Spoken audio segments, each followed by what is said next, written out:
আমি কাকলি ঘোষ দস্তিদারকে আমার এলাকায় কোনো কাজ করতে দেখিনি। জয় শ্রীরাম, ওই সংসদে বসে জয় শ্রীরাম করা যায় না? যেই সংসদে হামলা হয় সেই সংসদে দেশের প্রধানমন্ত্রী এদেরকে সাসপেন্ড করে। তো অনেক যোগ্য আছে যাদের চাকরিটা চলে গেল, এবং আলটিমেটলি তার এফেক্ট গিয়ে তো স্কুলে পড়বেই, এবং স্বাভাবিকভাবে যারা পড়ুয়া তাদের তো সমস্যা তৈরি হবেই। উনি কী করে ছাড়বেন? 100 দিনে কাজের টাকা নিতে গেলে দিল্লিতে যেতে হচ্ছে লোক নিয়ে, তাতেও উনি মানছেন না। উনি কলকাতায় এসে বলছেন এ দেবো ও দেবে হ্যান করুন। সবচেয়ে বেশি দায়ী আমি মনে করি এ রাজ্যের মুখ্যমন্ত্রী। নিজের মাকে বলছে মা নেই, 500 টাকার নোট মাকে দিচ্ছে। ভাই রেশন ডিলারের সভাপতি দিল্লিতে, বউ নেই, আর সংগ্রাম করেছি ছোটোবেলায়, এখন তো বড় হয়ে গেছি। ওই জন্যই সিএ নিয়ে যে একটা চলছিল সেই জায়গার থেকে তো এই জিনিসটা ঘুরে যাচ্ছে। ওনার দিকে তাকাচ্ছেন না। যার দাঁড়িয়েতে 1 লক্ষ টাকা লাগে সেভ করতে, সে দেশের মানুষকে কী করে ডাল ভাত খাওয়াবে? মানুষ এবার বাম দিকেই যাবে। বর্তমান সমাজের রাজনীতির ঠিক যাকে বলা হয় সেটা হচ্ছে আমাদের সমাজের চায়ের দোকান। আজ ঠিক এরকম একটা চায়ের দোকানে চলে এসেছি, আমরা জেনে নেবো সেখানকার মানুষদের প্রতিক্রিয়া রাজনীতি সম্বন্ধে। চলুন আসুন জেনে নেওয়া যাক।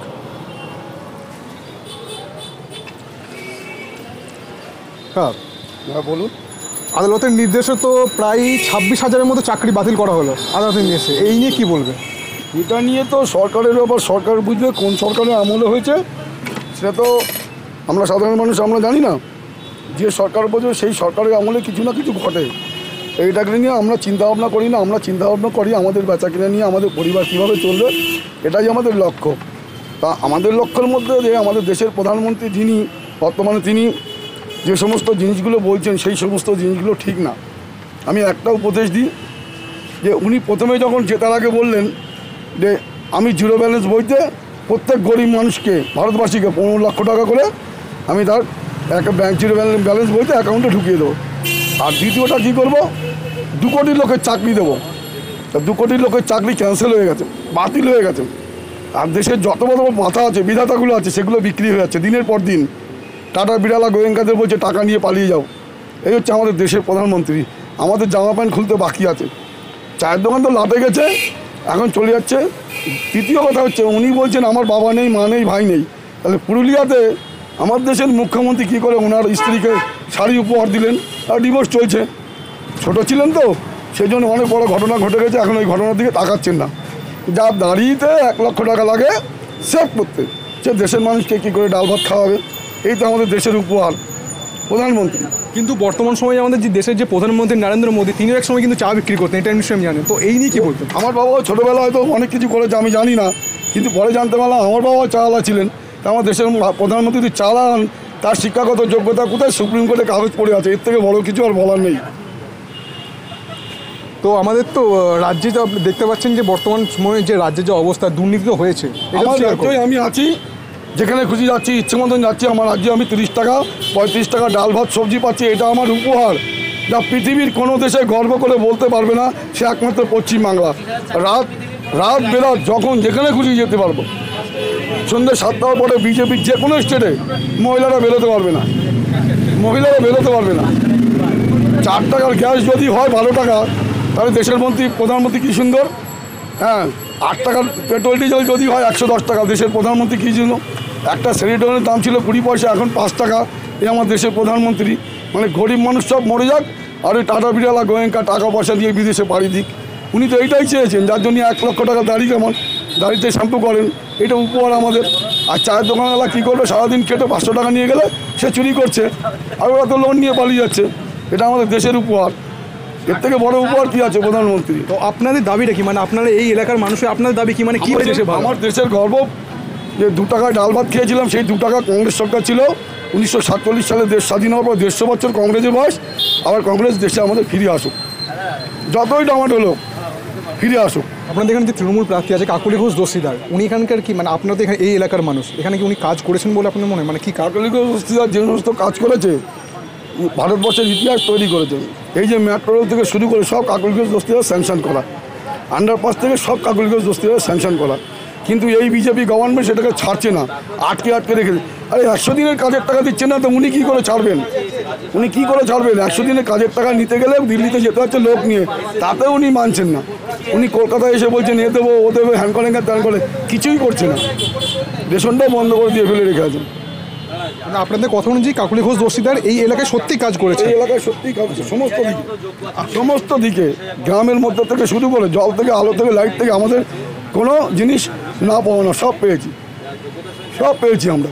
এবারে ভোটে কি বিজেপি আসার মানে আবার ক্ষমতায় আসা কি কোনো রকম সম্ভাবনা দেখছেন? যতদিন নন বেঙ্গলি না বুঝবে ততদিন বিজেপি থাকবে। এই নন বেঙ্গলিগুলো কলকাতায় থাকছে, খাচ্ছে 50 টাকা 60 টাকা আর মুঠেগিরি করছে আর টাকা নিয়ে দেশে পাঠাচ্ছে। এই নন বেঙ্গলি এদের দাঁড় করেছে। জয় শ্রীরাম, ওই সংসদে বসে জয় শ্রীরাম করা যায় না? যেই সংসদে হামলা হয় সেই সংসদে দেশের প্রধানমন্ত্রী এদেরকে সাসপেন্ড করে। কত বড় জিনিস, 4-7টা গেট পার হয়ে আসতে হয়, তাহলে কত বড় নিরাপত্তা। যেদিন অমিত শাহর ঘাড়ে নরেন্দ্র মোদীর ঘাড়ে বন্দুক ধরবে সেদিন তারা বুঝবে যে এই বন্দুকের নলে কত জোর আছে। তা সেদিন ওই বন্দুক ছিল না বলে এটা বেঁচে গেছিল। বেশ, আমার এই শেষ প্রশ্ন, একদম এটা শেষ প্রশ্ন। আমরা কিছুদিন আগেই দেখেছেন যে রাম মন্দির প্রতিষ্ঠা করেছে, এটা বিজেপি প্রতিষ্ঠা করেছে অ্যাকচুয়ালি বলতে গেলে চলে, সবাই যেটা বলছে। এই নিয়ে কী বলবেন আপনি?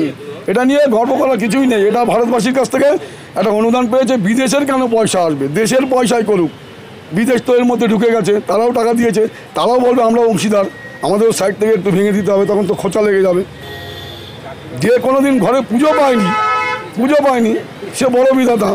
তা রামচন্দ্রের পায়ে ধরে বলতে হবে বাবা দুটো খাবার দাও, তাতে নরেন্দ্র মোদীর পায়ে ধরলে আমরা 2 কিলো চাল পাবো, 2 টাকা কিলো চাল পাবো। এটাই আমাদের দেশের গর্ব। ওখানে পা ধরলে পাবো না। যাকে পুজো করার তাকে করো। যে ভারতবাসীকে পুজো করার সে যেই হোক না কেন তাকে পুজো করো, 2টো ভাত পাবো, 2টো ডাল পাবো। মোদি নাকি মমতা, কে বেশি পছন্দের? সত্যি বলতে পারেন 100% মমতা ব্যানার্জি। যে কাজ করেছে, যে সারা বিশ্বের মধ্যে নাম, স্বাস্থ্যসাথী, কন্যাশ্রী, যুবশ্রী কোনটা চান? আর দেশের প্রধানমন্ত্রী একটা অঙ্ক দেখিয়ে দিয়ে আঙুল দিয়ে আমি এইটা করেছি, সব ভেঙে আর বিক্রি করেছে। এটাই হচ্ছে ওনার গর্ব। যেহেতু দাড়িতে টাকা লাগবে, সেভ করতে 1 লক্ষ টাকা লাগবে, দাড়ির টাকা এটা বিক্রি করে ওটা বিক্রি করে গর্ব করেছি। নিজের মাকে বলছে মা নেই, 500 টাকার নোট মাকে দিচ্ছে। ভাই রেশন ডিলারের সভাপতি দিল্লিতে, বউ নেই। আর সংগ্রাম করেছি ছোটোবেলায়, এখন তো বড়ো হয়ে গেছি, ওই জন্যই বড়ো হয়ে গেছি, এখন বউ নেই। আর আমাদের এই ম্যাডাম, পশ্চিমবাংলার ম্যাডাম মুখ্যমন্ত্রী, তিনি ঝাড়খণ্ডে তিনি উপহার দিচ্ছেন তার বউকে শাড়ি। এই তো হচ্ছে আমাদের দেশের প্রধানমন্ত্রী। আপনার নাম? আমার নাম আনন্দদেব, মধ্যমগ্রাম 2 নম্বর দেবীগড়ের বাসিন্দা, সোদপুর রোডে বাস করি। জেনে নেবো আরও আমরা এই সম্বন্ধে আরও বেশ কিছু মানুষজনের প্রতিক্রিয়া। তো দাদা, বেশ গতকালই যেটা হয়েছে যে আমাদের রাজ্যে আদালতের নির্দেশে প্রায় 26,000 জনের মতো চাকরি বাতিল হয়েছে, 2016 প্যানেল বাতিল হয়ে গেছে। এই নিয়ে আপনি কি বলতে চান? মানে প্রায় 26,000-এর মতো চাকরি চলে গেছে। প্রথম কথা হচ্ছে আমাদের এ রাজ্যে বর্তমান যা পরিস্থিতি, তাতে রাজ্যটা তো গেছে, শিক্ষা একেবারে জলাঞ্জলিতে চলে গেছে। শিক্ষা ব্যবস্থার এত করুণ অবস্থা, প্রচুর পরিমাণে এরকম দুর্নীতি, এবং এই দুর্নীতির সাথে যেভাবে নেতা মন্ত্রীরা যেভাবে যুক্ত হয়ে পড়েছেন, হাজার হাজার ছেলে মেয়েদের ভবিষ্যৎ পুরোপুরি নষ্ট হয়ে গেছে। সুতরাং আগামী দিনে আমাদের এই রাজ্যে বড়াই করার মতো আর কিছু রইল না। সবচেয়ে বেশি আঘাত লাগে যখন শিক্ষা ব্যবস্থার উপরে আঘাত আসে, এবং সেই শিক্ষা ব্যবস্থাটা টোটালি একদম, এখন যা অবস্থা আমাদের এই রাজ্যে, বলা চলে যে আমরা যেখানে বাঙালি অন্ততপক্ষে মাথা উঁচু করে সারা দেশের মধ্যে তার একটা সম্মান ছিল, সেখানে আমাদের পশ্চিমবঙ্গ একটা লজ্জাজনক জায়গায় চলে গেল। এর জন্য আমি দায়ী কাকে করতে চাইছেন, মানে কোন দলকে বেশি দায়ী করতে চাইছেন আপনি? দেখুন, দল হিসাবে যদি বলতে হয় শাসক স্বাভাবিকভাবে টিএমসি, এবং সবচেয়ে বেশি দায়ী আমি মনে করি এ রাজ্যের মুখ্যমন্ত্রী। কারণ তিনি জানেন না বা তিনি বোঝেন না এরকম নয়, তিনি নিজেই বলেন যে তার সব কিছু নগদ অর্পণে। তাহলে এই ধরনের দুর্নীতি একটার পর একটা আমাদের রাজ্যে ঘটে গেল, এবং তিনি কিছুই জানতেন না এবং কিছুই করলেন না। আলটিমেটলি আমি দায়ী তো তাকেই করব, সবার আগে তাকেই দায়ী করব। এই যে এতজনের যে চাকরি চলে গেল, স্কুলগুলো যে বন্ধ হয়ে যাচ্ছে, এতে কোথাও গিয়ে কি মনে হচ্ছে না যে যারা পড়ুয়া, যারা ছোটো ছোটো বাচ্চা ছেলে মেয়ে, তারা যে মানে তাদের পড়াশোনার উপরে কতটা প্রভাব ফেলবে বা প্রভাব ফেলতে পারবে? প্রভাব তো পড়বেই, স্বাভাবিকভাবে প্রভাব পড়বে, কিন্তু এই জিনিসটা হতো না যখন এসএসসি বা মানে আমাদের এই নবম দশমের এই ইয়ের ক্ষেত্রে কোর্ট থেকে বলা হয়েছিল যে যারা যোগ্য তাদের হচ্ছে একটা তালিকা দিন, আর যারা অযোগ্য তাদের তালিকা দিন, যেটা এসএসসি কখনো করেনি। যার ফলে এখন এমন একটা পরিস্থিতি তৈরি হলো, একসাথে অনেক এর মধ্যেও অনেক যোগ্য আছে যাদের চাকরিটা চলে গেল, এবং আলটিমেটলি তার এফেক্ট গিয়ে তো স্কুলে পড়বেই, এবং স্বাভাবিকভাবে যারা পড়ুয়া তাদের তো সমস্যা তৈরি হবেই। আমি জানি না আগামী দিনের ভবিষ্যৎ আমাদের কোথায় গিয়ে দাঁড়াবে, এটা খুব বলার কঠিন জায়গায় চলে যাচ্ছে। এখন যেহেতু লোকসভা ভোটের মরশুম চলছে, আমরা সবাই জানি এই যে এতজনের যে চাকরি বাতিল হয়ে গেল, পুরো প্রায় 26,000 জনের মতো চাকরি বাতিল হয়ে দিয়েছে, আদালত কালকে রায় ঘোষণা করে দিয়েছে। এর প্রভাব কি লোকসভা ভোটে পড়তে পারে বলে আপনার মনে হয়?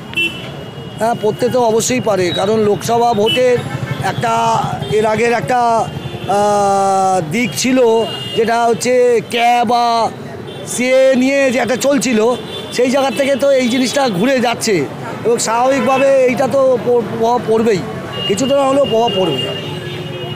আপনাদের এখানে তৃণমূল প্রার্থী কাকলি ঘোষ দস্তিদার, তো এই কাকলি ঘোষ দস্তিদার আপনারা তো এই এলাকার মানুষ, এই এলাকায় কতটা কি কাজ করছে বলে আপনাদের এর আগে কি সত্যি কাকলি ঘোষ দস্তিদার কাজ করেছেন? এবারে কি জিতবে বলে আপনার মনে হয়?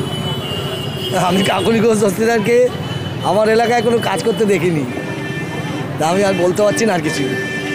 আমার এলাকায় কোনো কাজ করতে দেখিনি, অন্য 7টা বিধানসভা আছে, তো অন্য কোনো জায়গায় যদি করেও থাকেন, এখানে কোনো কাজ করতে দেখিনি। আর ধরুন, একটা এমপির ন্যূনতম যে কাজ, সেটা তো সে করবেই, সেটা তাকে করতেই হবে, কিন্তু একটা ব্যতিক্রমী কোনো কাজ একজন এমপির পক্ষে যেটা করলে সেটা চোখে পড়ে, সেই ব্যতিক্রমী কোনো কাজ আমার চোখে পড়ে।